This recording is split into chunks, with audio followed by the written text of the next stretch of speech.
कहावतों की कहानियां, जैसा करोगे वैसा भरोगे। एक बुढ़िया थी, उसका एक ही बेटा था।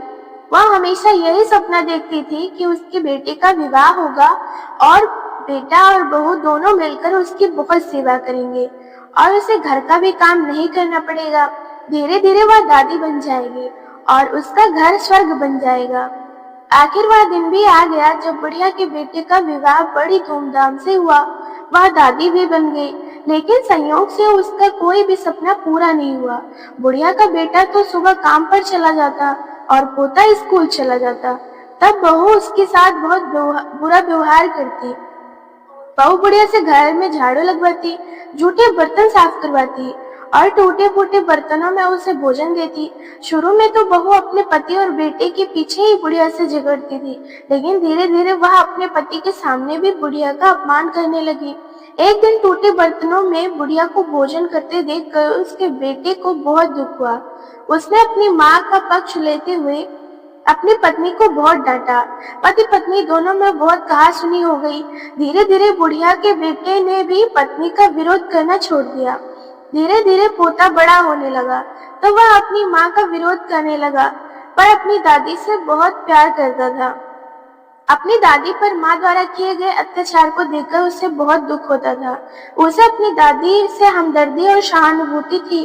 अपनी माँ के डर से वह दादी को कुछ भी मदद नहीं करता था। धीरे धीरे पोता बड़ा हो गया और उसका विवाह भी हो गया। पोते की नई बहू छिप छिप कर अपनी दादी सास पर होते अत्याचारों को चुपचाप देखती रहती थी, लेकिन पतोहू को बुढ़ापे में दादी सास से काम करवाना जरा भी अच्छा नहीं लगता था।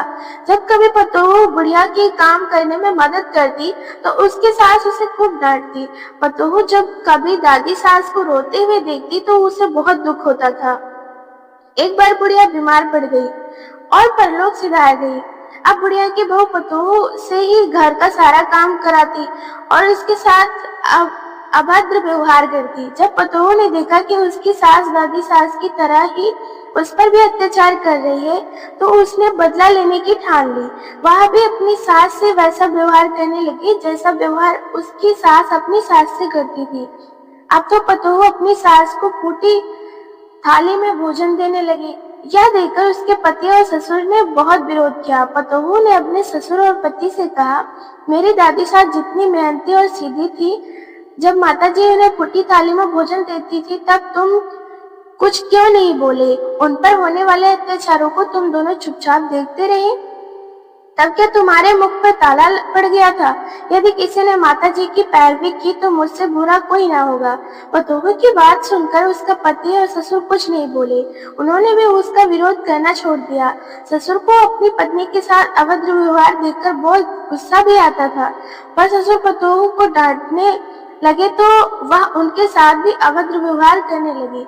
सास ससुर अकेले में बैठकर अपने सुख दुख की बातें करते और यही सोचते थे कि जैसा करोगे वैसा भरोगे। शिक्षा, इस कहानी से हमें यह सीख मिलती है कि हमें सबके साथ अच्छा व्यवहार करना चाहिए, क्योंकि जैसा व्यवहार हम दूसरों के साथ करेंगे वैसा ही व्यवहार दूसरे लोग हमारे साथ करेंगे।